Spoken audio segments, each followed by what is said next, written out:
Hello, hello. Good afternoon, everyone. I'm so excited to have you here. I'm so excited to be doing this live with you about how to double your art income in a year. And I'm so excited to be here with you. So before we get started, I am so curious where you guys are from. So I'm going to ask you to just keep everything on mute just for now, but we will have a chance for a question and answer towards the end. I'm really looking forward to the question and answer because I'm sure you guys are going to have a ton of questions. But for now, just if you could just type in the chat where you are coming in from, because I'm so curious. I have been meeting with people all over the world this week, so I'm curious where you guys are calling in from. So if you just want to type that in the chat, where in America or around the world you are calling in from today. And then you can also say, Florida, Frankfurt, Germany. Oh my gosh, that's so cool. That's amazing. Pennsylvania, wonderful. That's where I am. Colorado, so cool. Oh my gosh, I'm so excited to be here with you guys. Okay, so yes, my name is Jessica Libor, and I'm an artist coach, and a curator, and New Jersey as well. Wonderful. And I am doing this because I see so many artists struggling in this area, and I really just wanted to help.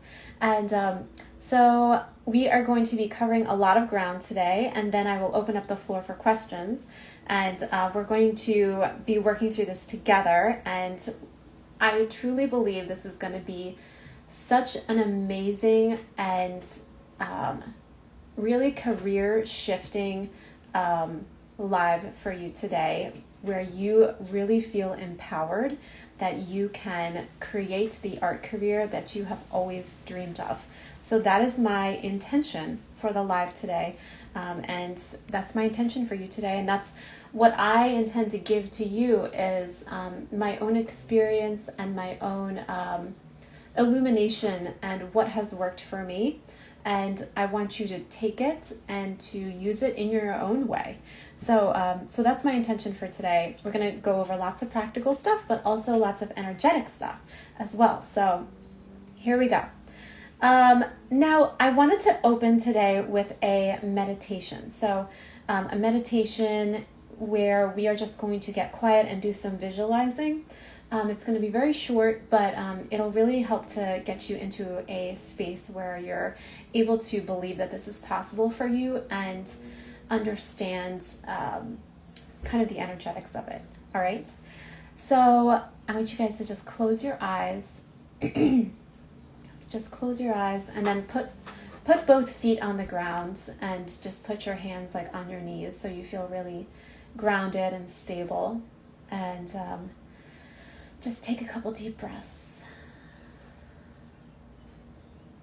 and just feel how happy you are to be in the company of all these other amazing artists who are also here to learn, and how we're all striving towards the same goal, and we all have an open heart right now, an open mind.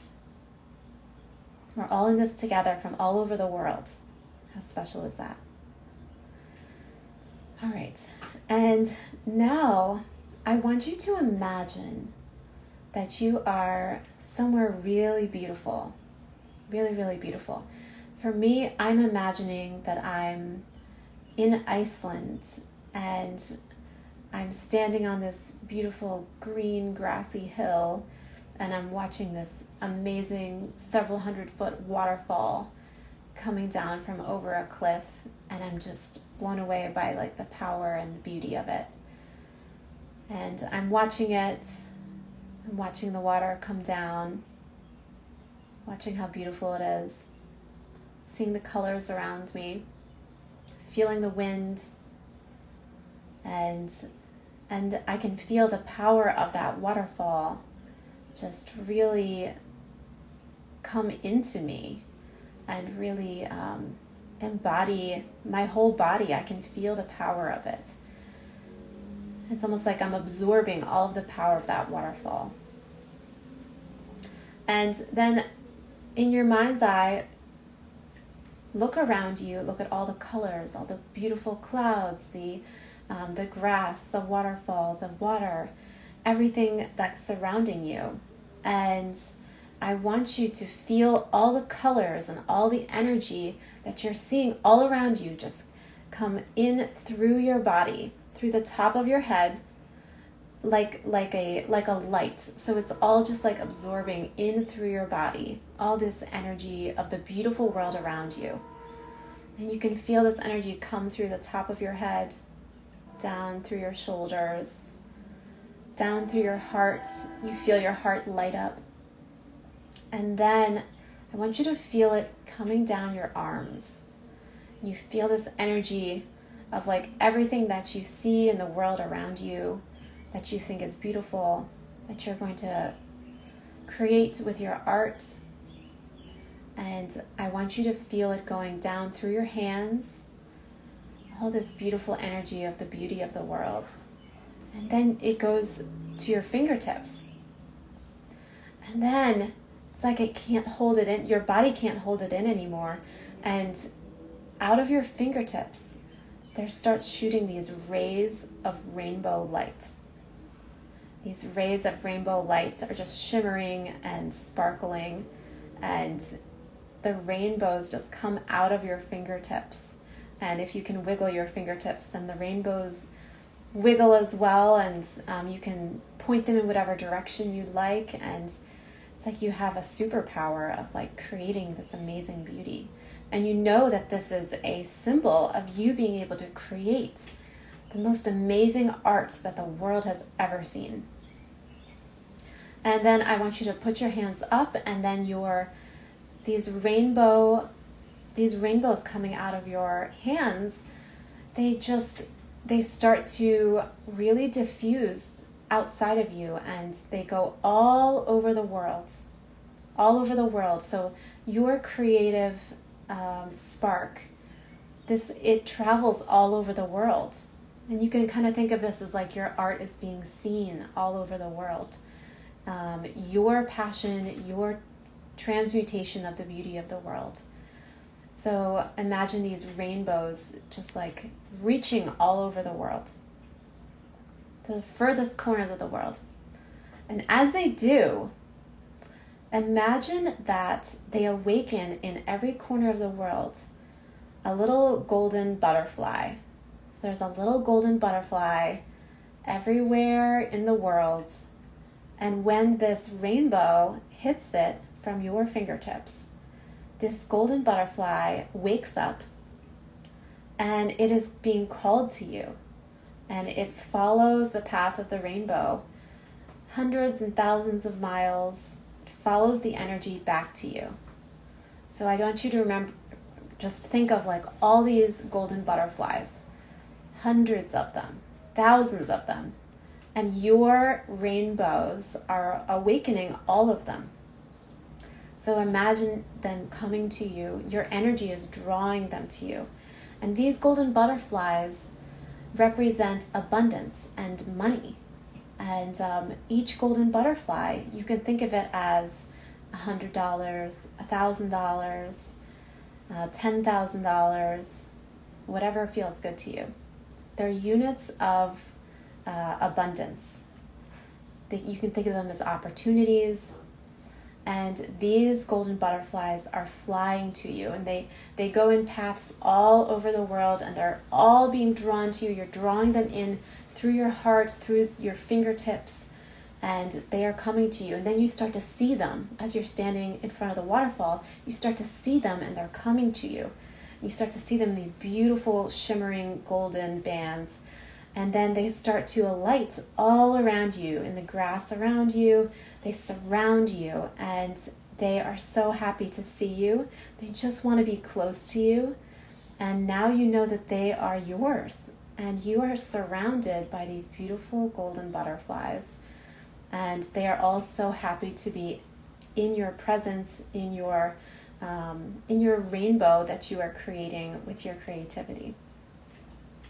And they keep coming, and they keep coming. And as they keep coming, you feel the warmth and the excitement of being appreciated and being loved for what you're doing and for the value that you are providing. And yeah, and you close your eyes and you just are so grateful. All right, so now you can open your eyes. All right, so that was just a beautiful little exercise that I wanted to do with you guys, to imagine all of the abundance that you are calling to you as an artist. And it's really magical because we are really magicians as artists, because we are taking these materials, and what makes it magical is that our mind is taking our inspiration and creating from these really, paints, colored pigments, which are nothing without our creativity. We're creating this object that is greater than ourselves. So, and when we create, I want you to imagine those rainbows shooting out of your fingertips, because your creativity is magical.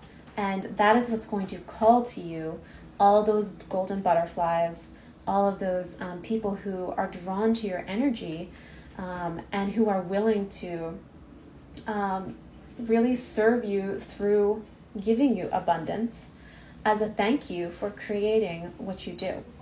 So I want you to think about this as we begin our live today. All right. Okay. Thank you guys for staying with me through that. All right. So who am I, and why am I hosting this? So my name is Jessica Libor, and I am an artist, first and foremost. So I attended Pennsylvania Academy of the Fine Arts. I have my Master of Fine Arts from them. I graduated in 2014, and I graduated with a merit scholarship. And since then I have been creating art and, finding my own voice, as well as figuring it out. The first couple years were a little bit rough, as I'm sure many of you who have been to art school, when you graduate, it can kind of be, you're tossed out into the world to fend for yourself, and it can be a challenging time for sure. And we're going to talk more about that. But it was definitely a challenge at first. But last year, so in 2021, just to give you a picture of where I'm at right now, I sold over 50 original artworks, and then I also, of my own, and then I also showed in 4 museums and dozens of smaller shows as well, like in galleries and stuff. But so I am in a place right now where I dreamed of when I graduated, for sure. But of course, there's always more to get to. There's always another mountain to climb, and I have big goals for the future as well. But I do feel confident, having sold over 50 of my own pieces last year, that I have some ideas to share with you that I think will be helpful as you go on your own art career. And this was not an overnight process, and I'm going to tell you how I did it. So I want to go back in time a little bit. So graduating from school, first of all, school is very expensive if you're going to like a full-fledged accredited art school, right? We all know that. I did do that, and that's not the only route. Certainly not the only route. You can study with some artists that you like and gain a lot of experience and opportunity from that. You can study at an atelier, which I did after my schooling because I felt like I didn't have enough technical skills. So I did some part-time work at the Grand Central Atelier and the Florence Academy of Art. So you can do that. You can do that full-time, or you can do self-study as well. I know some great artists who have just done like a couple workshops here and there and picked it up, and then they're good to go. So there's many different options for you to create your own path as an artist. And it's not a one-size-fits-all thing, like you go to law school and then you get a job as a lawyer. There are so many different paths that you can take, and it's really about exploring the different paths logically and energetically and seeing what works for you. But for me, I did go to PAFA, got my MFA, and then when I graduated, I wasn't making any money from my art. In fact, it was very expensive because most people have loans that they have to pay back, and so what I did was, I was in an apartment, and I was working a job. I was working at the mall. I was working for a makeup artistry place. And so I sustained myself through that job as I was trying to figure out how I was going to be an artist. I was working with a couple galleries already, just like local galleries, but they sold a piece every once in a while, and my work wasn't expensive enough to really sustain me for a long time if I made a sale, So yeah, I was struggling financially for sure, and also just direction-wise. I wasn't sure how to get where I needed to go as an artist, which is I wanted to be able to support myself from my art, because otherwise it's really just a hobby, right? I wanted to be able to support myself, and I was noticing that as I was working this other job, it was long hours, it was draining, and when I got home, I didn't have as much energy to put into my art because all my energy was being put into doing a good job at my other job.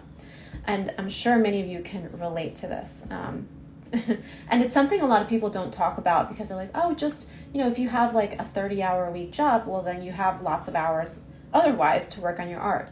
Well, that's technically true. There's also like how much energy that you realistically have in a day, and what are you giving your best energy to. So that's what I was really experiencing, like this loss of energy and time to create my own art.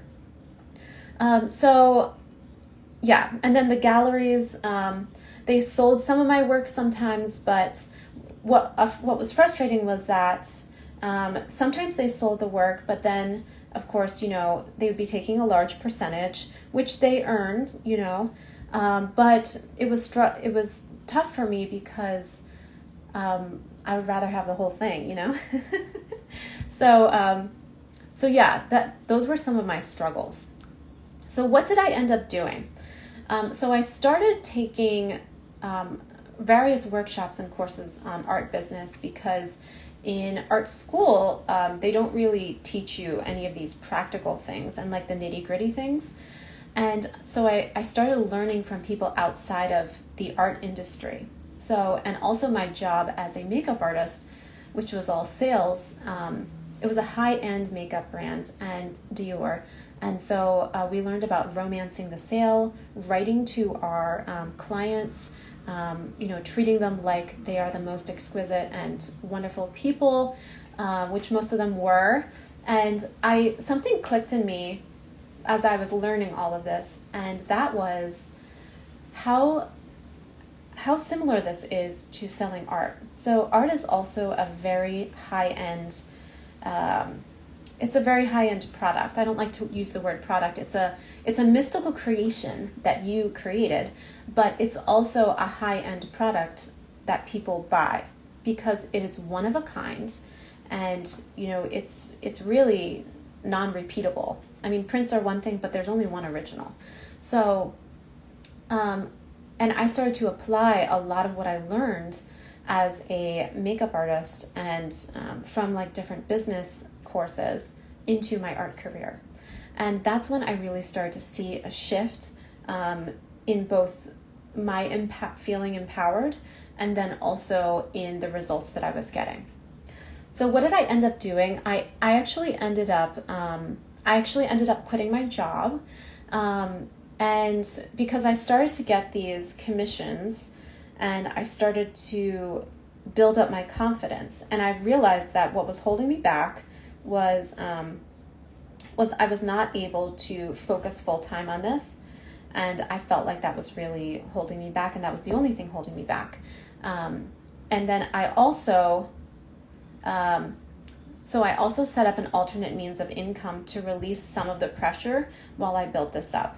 And I believe that many people can find this in their life if they look hard enough. So what I did as I made the transition out of working like an hourly job and into doing art full time, I actually rented out in my home a room for Airbnb.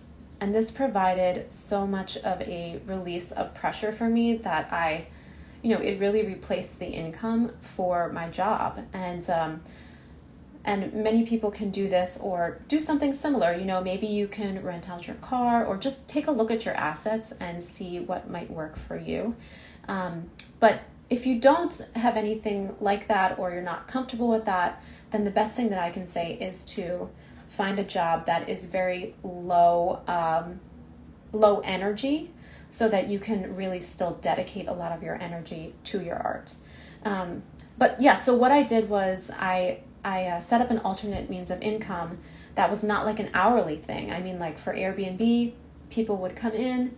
All I would have to do is, clean the room when they left, and just, and that's it. So that released some pressure while I built up my art career. And so I really burned my ships, and I stopped working at the job that I was working at, and I focused on my art events and creating relationships with my collectors, which is I'm going to talk about in detail. So that's the first thing I did. I shifted my energy from my job to treating my art career like a job. All right, and now we're going to get into the good stuff. All right, so I have 6 points that I want, 7 actually. So 7 points that I want to cover, and we'll go through them quickly, and then we'll have some question and answer. So number 1, I treated my energy as my currency. So once I made the decision to go full time into art, I got really lean on what I was involved in. I'm so sorry. I'm going to record this. I forgot to record this. Put it on the cloud. Okay. Recording in progress. All right. So yes, we are actually so welcome, and we are going to be talking today about how to double your art income, and I'm about to get into how I did this, and we're going to go over 7 points. And my first one is treating my energy as my currency. So I got very lean about what I was involved in, and I knew I had only so much energy in a day. And when I looked at my day, I was like, well, what do I want to move forward in? Because whatever I'm spending the most time on is what I'm going to be moving forward in. So just take a look at your day. Like, think about your average day, and think about what do you spend the most time on, and that's the thing that you're moving forward in your goal, and that is your priority. So if you look at your actions, look at what your priorities are. What you're spending the most time on in the day is going to tell you what your priorities are. So if being a full-time artist is your priority, then you should be spending the most time on that. So that was like really an attitude shift for me. And I looked at my calendar and I got really ruthless with it. And you can do this as well. So when I looked at what I was involved in, I was like, does this contribute to my goal of being a full-time artist? Or do I have a burning desire to do this thing? Because you don't want to just be doing art in your life, right? You also want to be like doing fun things that bring you joy. So yes, and also sometimes these exciting adventures and things that are non-art related, they can inspire your art career, because you are a whole person, right? So you don't just want to be doing art. And if you're just doing art, what are you making art about? You want to have other experiences. But the things I felt like so about, or like I wasn't excited about, I was just like, I'm just going to get rid of this. This is not, I just have to get really intentional on it, And so I got intentional about treating my art like a professional job and keeping hours. Like my schedule right now, it has blocks of time for painting. It has blocks of times for teaching. to really keep yourself accountable to that, and really treat it like a professional job, because it truly is. If you look at some of the top artists, I'm thinking of like realism artists, the top artists who are working today, and I know some of them, and they absolutely keep schedules. They keep very strict schedules, and like their painting time is sacred, and they not sacred like no one can ever interrupt them, but it's like when somebody goes to work and they're working, and that's the time to work. It's not something like, oh, I feel like doing it today. It's more like, no, this is my calling, this is my vocation. I have to get this done, and in order to get it done, I have to spend time doing it. So really getting intentional about that. So treating my energy as currency was my number one thing, and shifting that attitude. So number 2, I focused on building my email list. So everywhere I went, I gathered business cards and contacts. So I think that for an artist, your number one power is your email list. Because think about it, when a gallery sells one of your artworks, you have no idea who bought that piece. No idea. And there's no way to like nurture that connection, right? And it's wonderful when galleries sell pieces, and hopefully they are nurturing that connection. But there's nothing like an artist to collector relationship that's really special and can last like a lifetime. And I have collectors who have bought over 40 of my pieces over the years. And I'm thinking of like, there's this one couple, they have several houses, and they just love to like fill them with art. And then there's another collector who also has she has over 20 pieces now. But the thing is, like, it has to be a give and take. And in order to do that, you have to have a relationship with them. So that really isn't possible if you just never know who that person is who bought your work. So I realized that pretty early on, because I don't want just one-off sales. I want dedicated collectors for life. So if you think about the Barnes Museum, I don't know if you guys have ever been there. Whoever's from Pennsylvania may have been there, but Mr. Barnes, he had relationships with all of these artists. So like he would go to Europe and he would collect the work directly from these artists, and he would talk to them about their pieces, and he was like their advocate and their the keeper of their works, and he really made something special with it. So when I think of collectors, that's the kind of relationship I hope to have with them. But that's just me. But focusing on building your email list, this is the number one way that you can nurture a relationship with your collectors. Because every few weeks, so I would write a letter to my collectors, updating them on what I was up to, what new work I was working on, what commissions I might be working on, if I won any awards, if I was in any exhibitions, if I was, going away on a residency or something like that. So I would do this, I would say every 2 weeks. It used to be every 2 months, until I figured out, I listened to a couple of business courses about marketing, and they all said that the more frequently you market, the better.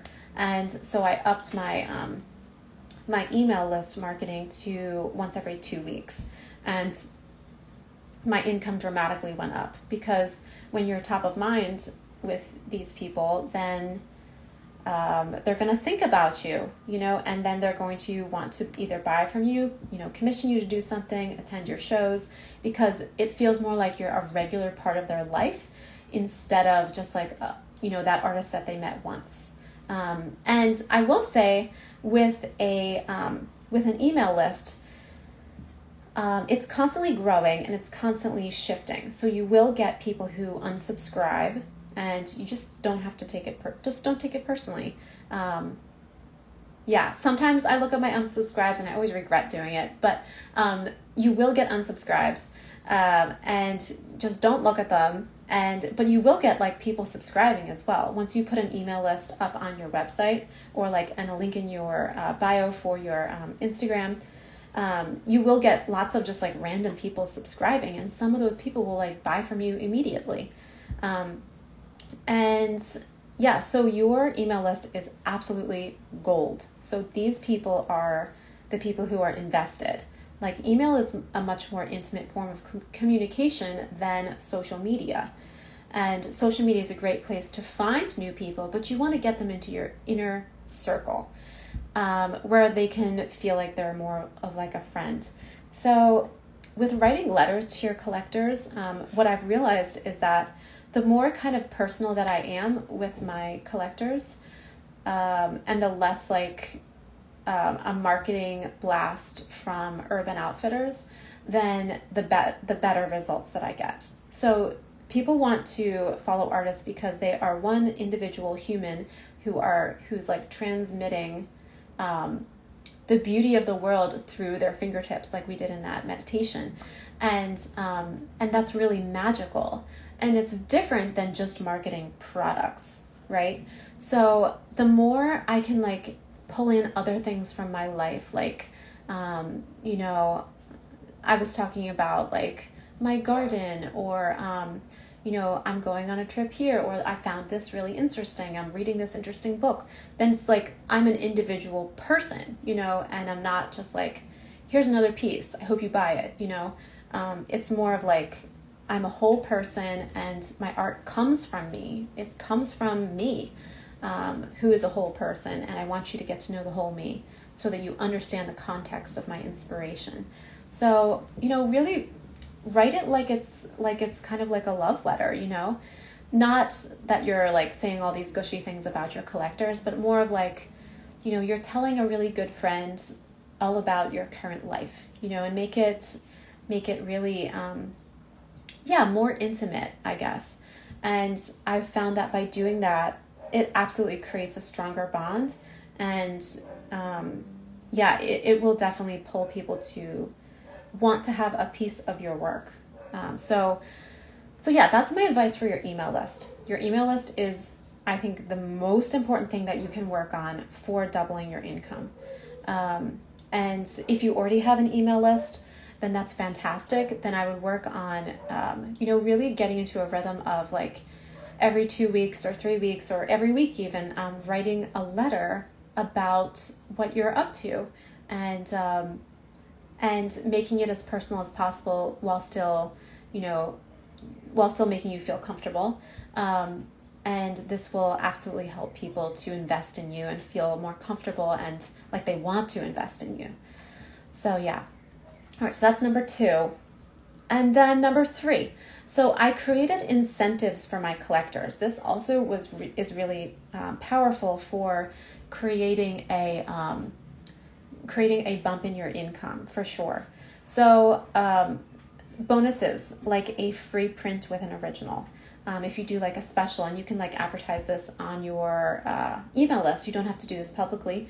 It can be just for like the people that really follow you deeply. Creating incentives for your collectors, bonuses like a free print with an original, doing a sale, a goodie bag for attending an event, something that will just give people like an extra bump to kind of pull the trigger and collect that, because everybody likes free stuff, right? And if they already want the item, and then you offer something else, if they go through with it, then it kind of creates an irresistible offer. So like a free print with an original is really nice, because that way you're not you don't have to sell your painting for less. You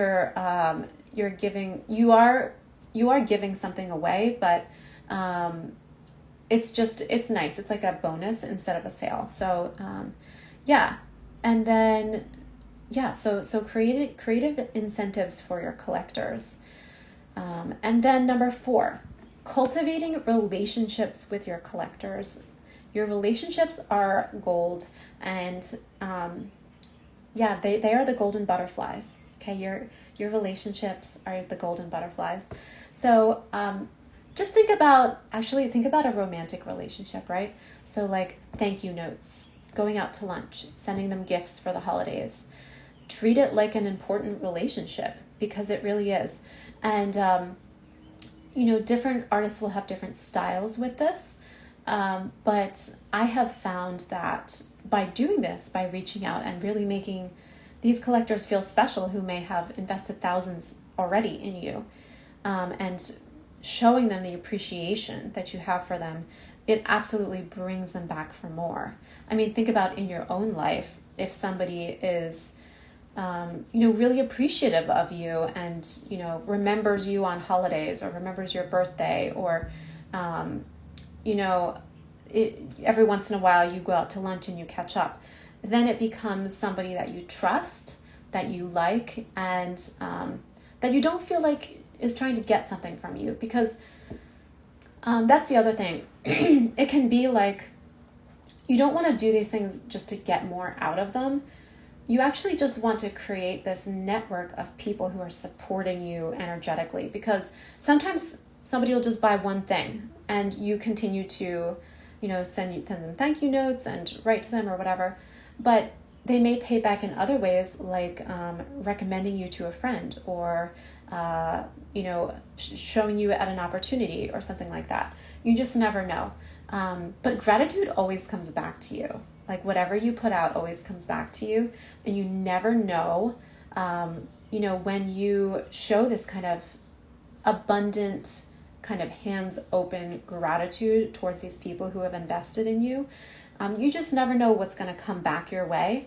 And I don't really expect anything in particular. I just know that by doing this, you strengthen the relationship, and people who trust you are going to absolutely want to help you in whatever way they can. Some of the things that I've done, I always send a thank you note to whoever buys from me. The people who are nearby me, a lot of times I have personal relationships with these collectors. We go to lunch and we catch up sometimes. I usually send them gifts for the holidays, something small and something like related to my art, like a calendar or like a scarf or a print or something like that. And like a nice note. You can also use your own ideas and really treat it like an important relationship. So that's like really important, because I've found that artists want like this broad appeal to like millions of people who are just gonna buy their work. And it's just like this faceless mass of people who just like, they're your collectors. But what I've found is that by focusing on the individual collectors who you feel like really appreciate your work, it's so much more meaningful for you, for them, and it's more manageable, and they're gonna buy way more of your work, and be more incentivized to to promote you. So that's what I say about that. Just treat your collectors like they are really special. Do what you can to make them feel that way. Treat it like an important relationship, because repeat buyers are what you want. Because it's way easier to get a repeat sale from somebody who already has invested in you than it is to get over the hurdle of that first big sale with somebody new. So it's much easier on you to go for the repeat sales. Okay. Number 5, I got audacious about what was possible for me. I dreamed really big, and a lot of times this can be hard to do at first, because you can feel a lot of pain at the thought of not being able to achieve your dreams. So like if you have this goal of, I don't know, I hear it from some artists who are like, I tried to be an artist, but then I just gave up and I put it down for 10 years and now I'm getting back into it. And they have this feeling that like their time has passed. If it was going to happen, it's going to happen. It would have already happened. Or, I can show it like, like a local community gallery maybe, but they don't see themselves, showing at the Whitney or something, or exhibiting in international art fairs, or making a living from their art, or like working bigger. So they keep their expectations so small so that they don't feel the pain of failure. And this is only because they don't really believe it's possible for them, because it feels too painful. Like, what if I get my hopes up and then I can't do it? Or so what it is yeah, it's your brain's way of trying to avoid pain, trying to avoid rejection. So when you keep your goals very small, or you don't want to kind of move outside of that, it's actually a duality of things. It's your identity, who you think you are, is like, oh, I just dabble, or you're trying to avoid pain. So I really, so I looked at this within myself, and I realized that this is what was happening, that I wasn't even applying to some shows because I was like, they're way better than me. They would never like pick me. So I'm just not even going to apply, or, I would go to like an art museum and be like, that's really nice, but I could never show someplace like this. And it's like, well, why not? Why not? And if you look at museums, they, the work in there is like all kinds of work, right? It doesn't have to be a certain way in order to show there. It's more about where the artist has shown, what has happened for them in their art career, which all comes down to the artist and what they believe is possible for them. And it has nothing to do with how good they are.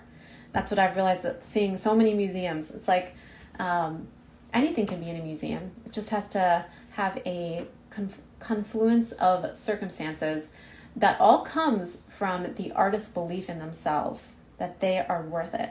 So I started to get audacious about what I believed was possible for me.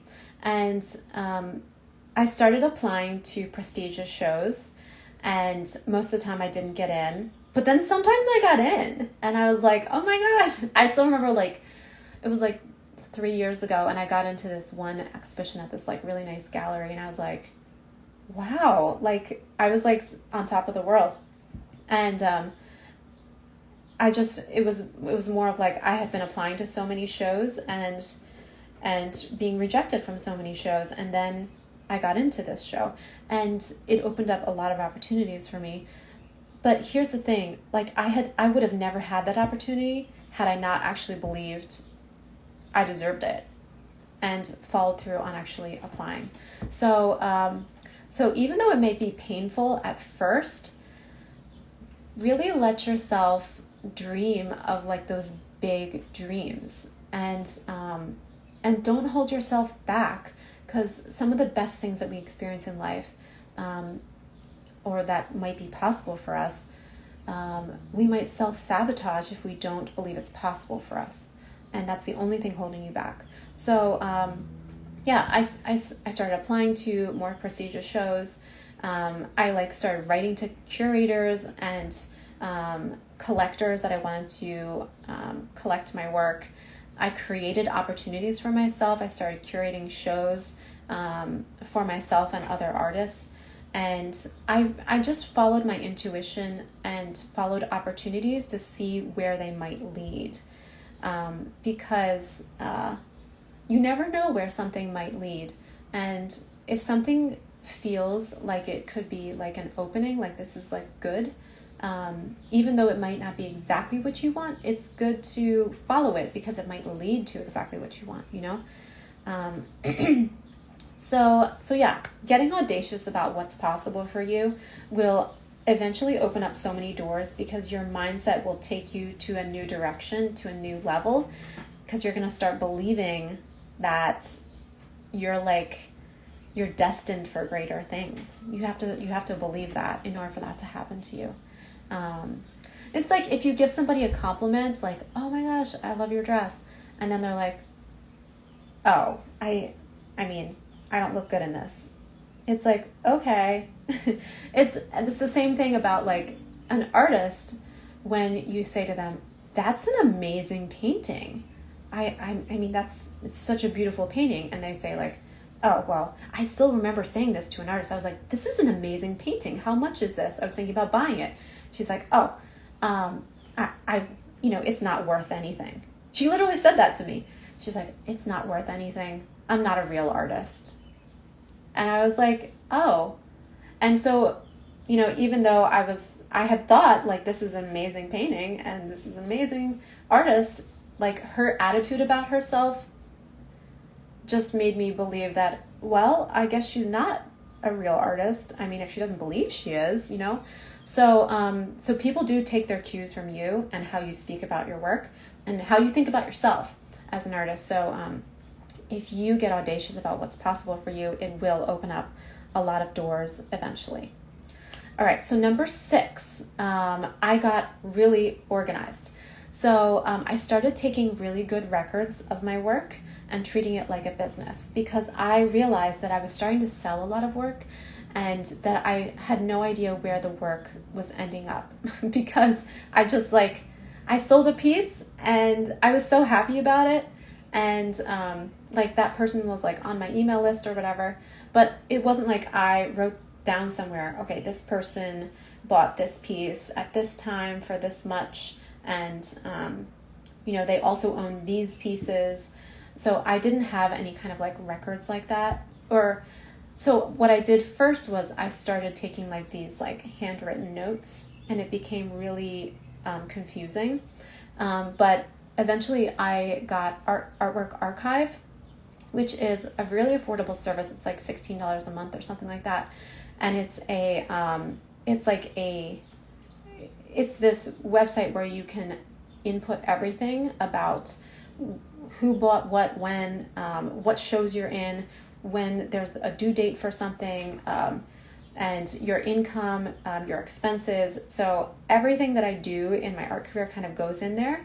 Then you can export them all as reports. You can print everything out. So it's extremely, I'm so much more organized now. And then if I want to know where a piece is, or if I forget about an exhibition, it'll like remind me. So it's really, really great. And so I started taking really good records. I started treating it like a business, because you will have to pay taxes once you start making a lot of money from your art. So treating it like a business from the beginning is really important. Even if you only make $100 out of like the whole year, start treating it like a business now, so you just get in the good habit, and then it just will slowly build up from there. The other things that I did is I revamped my website. So I revamped my website to reflect a more professional level of an artist. So I wanted to be a certain level of artist. I looked at other artists' websites that I admired, and I modeled my website after theirs. And I use Squarespace, and in my course, the Luminary Artist Academy, I have web tutorials about how to set everything up. I also have tutorials about how to set up your email list, and also how to write to your collectors. I have templates, all that kind of stuff. But so I started taking really good records, revamped my website. I got business cards, so I got new business cards. And I had photo shoots taken of like the shows that I was a part of. So, and you can do this as well. You don't have to, sometimes you'll have to book it and like pay for it if you really want to work with that photographer. But a lot of times you can actually form relationships with local photographers where it's like a mutual relationship, and they're getting content for their website and like prints and experience, and then you're getting really marketing materials for your business. So if you go on like different Facebook groups and say that you are an artist model, and you want to take some artist shots in your studio, and you're looking for just like a prints for modeling, basically. And you might have to do some like trial and error before you find a good match for a photographer, that you like their style and that you guys work well together and stuff. But I've done this with like a couple of photographers, and it's really fun. It's like a collaboration. And so, yeah, I started taking photo shoots of me in the studio, and when I had shows, like getting them like professionally taken. So the photo in the back of me right now is from a art exhibition that I did a couple years ago. And I just love the way the photos came out. And yeah, so so I'm just reading the chat, and let's see here. Elizabeth says, I hear you only really need 10 solid collectors. Yeah, of course you always want more, but 10 is good. Yeah. Aixa says, is that how to say your name? Aixa? Yeah, you said wow. I'm not sure what you said wow about, but I'm glad you're having epiphanies. Okay, so yeah, so I got organized. And then the last thing that I did is I worked with a couple of artists that had courses that I respected and that I liked. And that really helped to elevate my my whole art practice as well.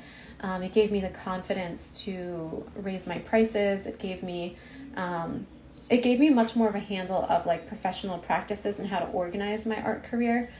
And it elevated my standards really, and what I believed was possible for me. So yeah, I took several courses, and it was amazing. So yeah. And we are going to do question and answer next. But I do just want to let you guys know that, so I have a sale going on right now. I created the Luminary Artists Academy out of desire to share exactly what I did to elevate everything in my art career. And it goes into much more detail for all of these specific things. So there's 250 workbook pages, as well as over 10 hours of video. And then it also has, if you liked that meditation we did at the beginning, so it has like over a dozen meditations and visualizations. And so this goes into everything. So it has like literally copy and paste letters that you can use for collectors, how to get into galleries, how to follow up with like a curator, and so much more. It also has all these tutorials on how to set up your website and your mailing list, and your social media as well, and how to plan for a photo shoot, what else does it have in it? How to launch your own solo show, both either in person, and I also have like the training to do it online. So it has all of this within there, and it's really about getting energetically to the next level, and like really removing any of your subconscious blocks. And then it's also about elevating professionally in the external world, because it all starts internal first, and then you're able to hold and sustain the outer world, because your inner world is like already there, you know? And so the outer world is just like, it's just a manifestation of it, you know? So I wanted to let you know it's on sale right now until Monday. And yeah, so the reason why it's on sale is, so I'm taking away the one-on-one coaching part of it. So it usually comes with 2 one-on-one coaching sessions. So that does take several $100s off the price. So if you're watching this at a later date and it's past the sale, you're still getting a great deal, because you would be getting the coaching sessions with it. But right now it's just being sold without the coaching sessions. So you can like buy it now. You're going to have it for your lifetime. So whenever you want, you feel like you can start up-leveling your art career, you could start it, you know, in September or whenever you want, but it'll always be yours, locked in at that price. And you can always schedule a coaching session with me separately if you want to. So that's kind of like how it's set up right now. But yeah, I just want to let you know that. And I am going to put the link to the course here. as well as I wanted to let you guys know I'm doing one-on-one, I'm calling them future shifting sessions, until Monday. So if you are interested in doing that, it's a 20-minute session where we work on your individual intentions as an artist. And so if you want to schedule that, there are a few sessions left for that. If you wanted to schedule that, it's free. And during that call, you can also ask me more personal questions about your situation and about working together. Yeah. So yeah, that's actually, I just want to share that all with you. So now I'm going to open up the floor to questions. So if anybody has a question, you can either type it in the chat, or you can actually, you can unmute yourself and just ask me. Actually, Elizabeth says, is the Luminary Artists Academy only for realist painters? No, it is not only for realist painters. I'm writing it from the perspective of a realist painter, but I've had many different people take this course. In fact, I have a podcast episode coming out on Monday for an artist who's like as abstract as you can get, and she has had an amazing experience with the course. She's had all these solo shows, and she's like increased her sales so much, and she said it's because of the work that she's done in the course. And so she's talking about that on the podcast, but she's extremely abstract. So yeah, very abstract. But I do write from the perspective of being a realist painter, but it's more of like thinking about the time that goes into the pieces. But I know that abstract painters, they spend a lot of time on their work as well. So yeah. Siramud, it's not just for females. So I actually work with males as well. And so one of the modules is about kind of embracing your luminous feminine power. So one of the modules is about that, but that's really the only part that is strictly for females. And yeah.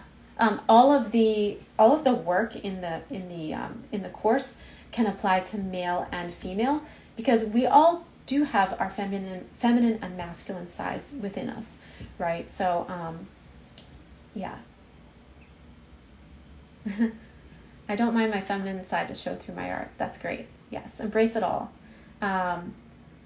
Which newsletter service do you recommend for contacting your email list? So I use MailChimp. Yeah, that's the only one that I have experience with. So I use MailChimp.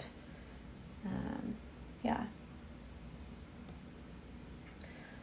Do you sell your original art directly, or do you only work through galleries? I do both. So it's definitely possible to do both. So yeah, the way that I work it is, so I sell directly to my collectors, but then I also work with several galleries. And so they are just responsible for the individual works that I send them. So if I send them artworks, then if they sell that piece, then I pay the commission to them, or they just pay me with the commission taken out. But if I sell a piece from my own studio to a private collector, that doesn't really have anything to do with the gallery. The only way that it would have something to do with the gallery is if they asked for exclusive representation of you and your work. And that's really becoming a lot less common, even with like some of the bigger galleries, because artists are having so much more autonomy within their career because of social media, really. And galleries are realizing that unless they're a huge gallery like the Gagosian, and they're doing like international shows for the artist being represented and selling the pieces for like $30,000, I just don't know if it makes sense to lock yourself into a contract where you have you can only sell through them. And even the artists who do have exclusive representation, I've talked to some of them and they still sell directly to collectors if they're like commissions or something like that. So you can definitely do both. Coco, I didn't see any work on your website. Yeah, you can see my work. My work is on a separate website, jessicalibor.com. Yeah. What amount of time do you think is acceptable for a gallery to have your work for sale? How do you manage that relationship when a gallery has had your work for a year and it doesn't sell? That's a great question. I like a time frame of like 6 months, like around 6 months. A year is kind of like off-putting for me to kind of sign over my work for like a year, because you think about it, if they don't sell your work, you're missing out on sending that piece to competitions, to other shows that may be just for like a month. So you're really holding that piece back from its destiny potentially. So I don't know, like a year to me sounds like a really long time to be just sitting in one place. Because I like, if I have like some nice pieces, I want them to be moving, because when they're moving and they're being exhibited different places, then they have potential to sell. But if they're just sitting at a gallery, and if the gallery has them for a year, they're not going to be hanging on their wall for a year. They're going to be like in the back room, So, yeah, for a year, I wouldn't like a year. I don't like a year. I think 6 months is like good. And how do you manage that relationship when a gallery has had your work for a year and doesn't sell? I would write to them and say, hey, I'd love to switch out my artwork to see if it could potentially, bring in some more interest. Here's a piece that I'm working on, or here's a piece that I finished recently. Would you be interested in switching out the pieces? And, or if you don't even want to do that, you could say, there's an opportunity that I'd like to participate in for this piece. And you can just tell them that, and so they can just give it back to you. So yeah, hope that answers your question. And they're a business. They also want to make money. So if you're saying you want to switch something out and potentially it could bring them income because they want to sell it.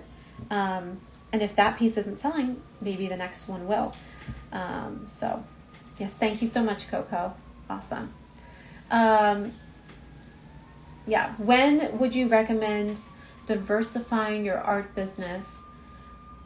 I sell originals but would like to start offering workshops and murals. Thank you. Okay.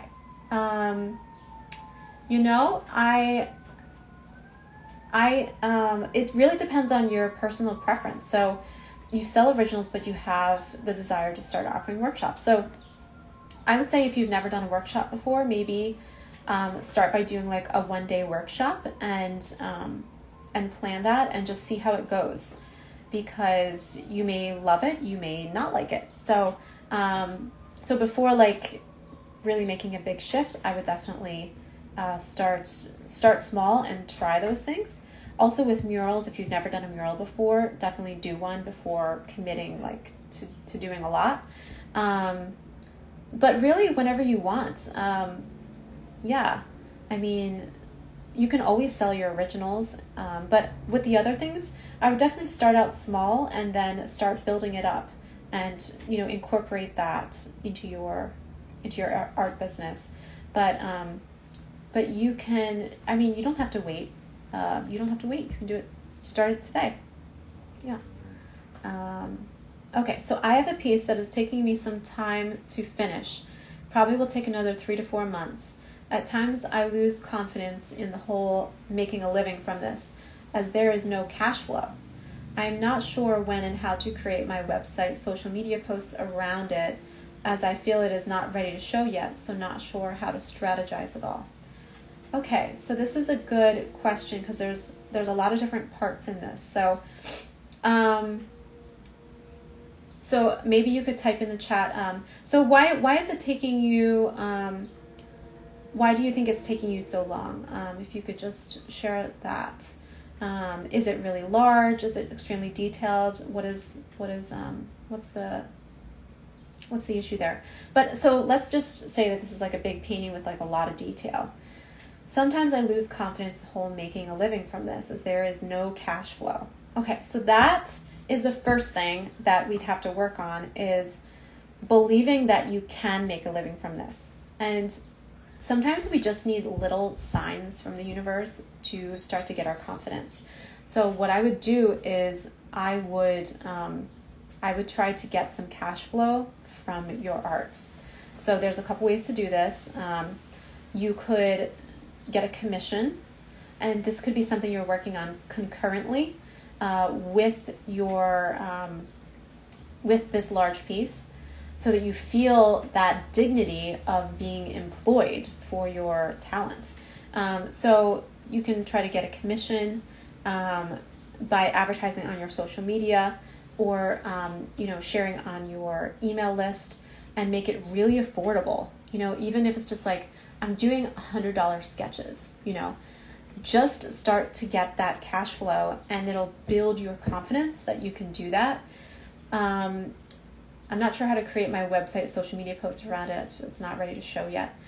So maybe you could be working on this, but you could, there's a couple things you could do. You could do, if you're working on a big piece, you could do little time lapses of like that day's work. So you could do like a close-up time lapse of just like your hand working on like a tiny detail of it, and you could share that.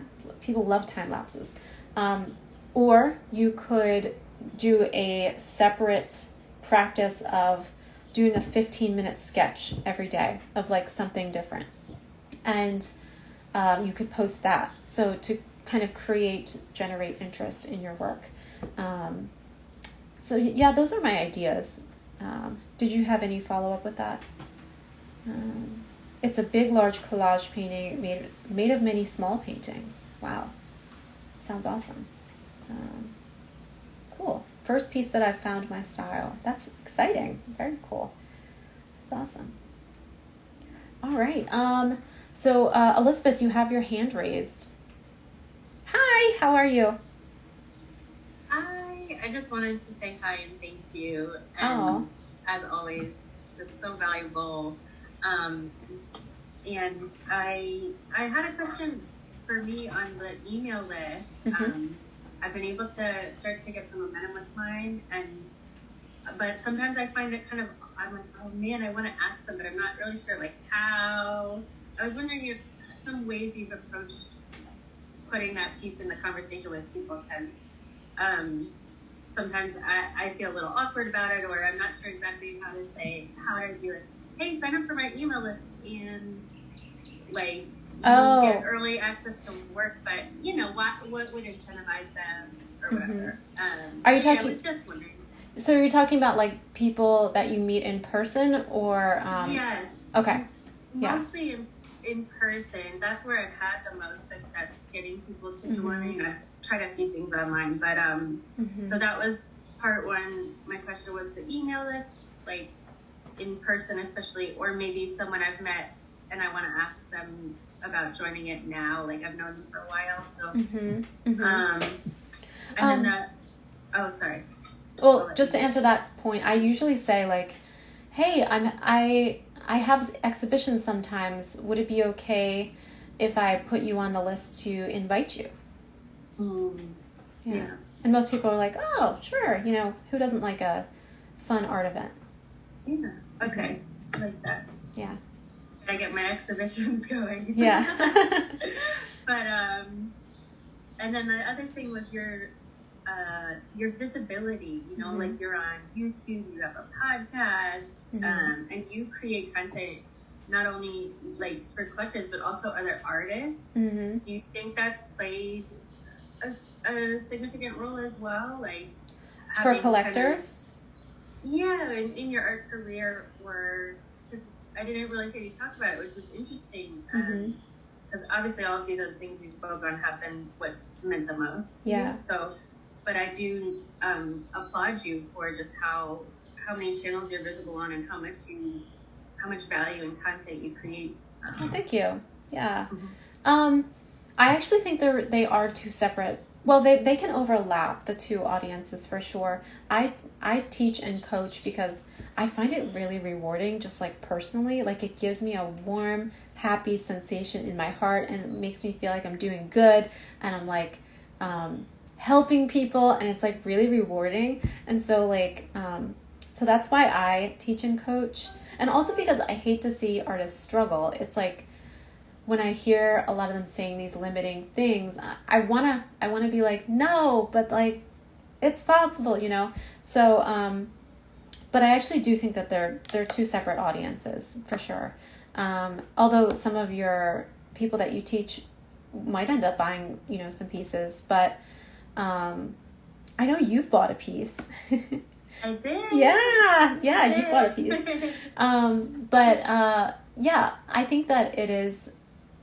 I think I do talk to the two audiences differently, and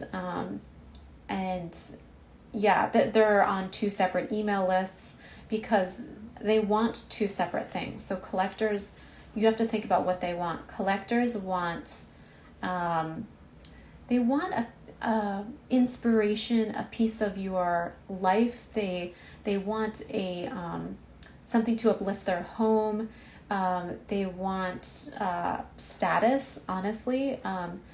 They just want different things. They want to be enchanted by something different and unique. And, you know, art provides a relief from, say, a job at as a lawyer or something. It's delightful, you know. Artists want something very different. They want to succeed. They want to be creative. They want to know how to navigate the art world. So they want two separate things. So you want to speak to them in a bit of a different way, although they can definitely overlap. Yeah. Thank you. Yeah, you're welcome. Yeah, any other questions? All right. Well, this has been amazing. Thank you guys so much. I didn't know if that sort of unmute me and talk, so it's quite refreshing that I can. It's just a quick thing. First of all, thank you very much for all the insights. And, Sure. you know, it's every time I hear something like this, and obviously from yourself, it gives a lot of confidence and belief that it's possible. I just find it that, you know, all of these little bits, that's what I find really sometimes overwhelming. I find that if I had somebody to or there was, you know, there's dialogue, it is so much easier and better to be able to engage in all of those little bits and to as the business. But it's sometimes really hard to figure out who, because of COVID, a lot of those people have dispersed because of like your whole course. Does that sort of like help with advice on all of these little sort of aspects of it? And is there like life coaching in that? Or would I be better off taking a live session with you and figuring out what is it that I might need for example, my particular specific situation, and then maybe sign up for the course? That is such a good question. I'll answer all your questions. So the first one is that the course has everything that you need, no matter what stage you are as an artist.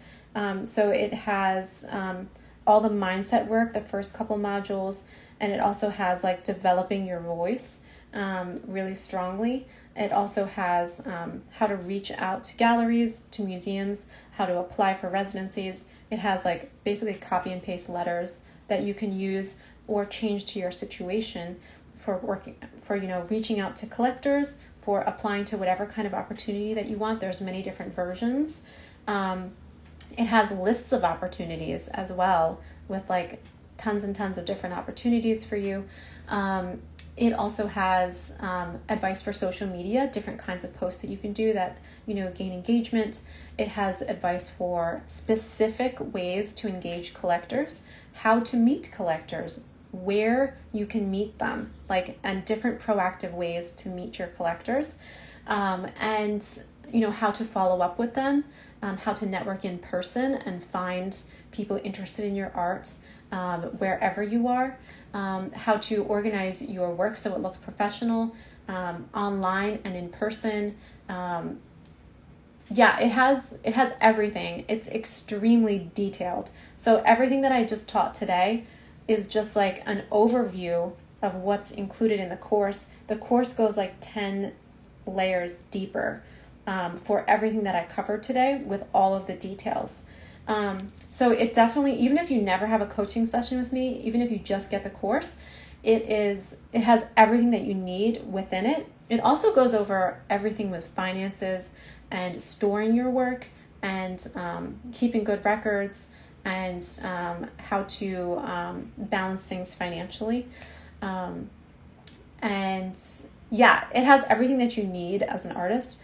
But as far as an individual coaching session, so the course right now does not include any coaching sessions, so that's why it's cheaper right now.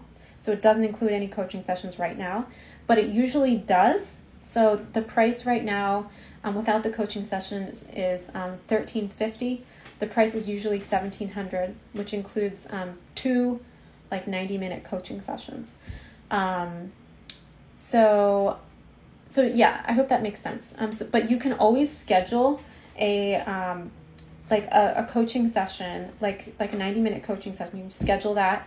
We can have like a session, and you can figure out what you might need, and go from there. So that option is on the website as well. You can an individual coaching session is $175. So yeah.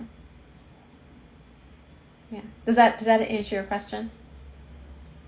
Yes, it does. It's kind of like I'm at the transition phase where I was painting, I was drawing, but now I've found one piece that I'm working on, which I feel I want to put forward. So it's like that kind of advice where have a look at my work, like let's talk about it. What are the possibilities? I might be like totally not seeing a few things here as opportunity that I, like you were mentioning, like the sketching, but also put out my identity on my website and my social media in the right way, that I'm kind of new and transitioning artist where I'm working on this oil painting series, but I also can do portraits and charcoal and drawing, and whether I should or not, that sort of thing where it makes sense for people to sort of look at my work or look at me and then, know what I'm about, rather than it's all over the place kind of thing. Right. Yeah. Yeah, definitely. Yeah, and the course goes into really honing your style into one style so that people understand that. But yeah, we can, it's whatever you feel you need and you feel comfortable with. If you don't want to take the leap into doing the course right now, we can do like an individual session that focuses just on you and your situation. Yeah. That'd be great, because then even when I go into the course, it'll be with that mindset of not trying to figure those questions out, or at least being a bit more aware through the advice. So I'm still not having those 100 questions disturbing me, but actually why am I doing the course right now? Because I've got a little bit of an understanding from, let's say, an outside perspective as well, who's more experienced and can sort of like, pick up things, a blind spot, that's to say it. So absolutely. Thank you. Thank you guys so much. Okay, so all right, so I am going to take my leave now, but I thank you guys so much for being so awesome during this session. I hope it was super helpful and really inspiring that you can do it and you can absolutely create the art career that you want to. And if you want to do a individual session, or if you want to take advantage of the price right now for the Luminary Artists Academy, you can go ahead and do that. The sale is on until Monday, and I would love to work with you and empower you to reach whatever goals you want in your art career. It's all possible for you. So thank you guys. I'll talk to you soon. Bye.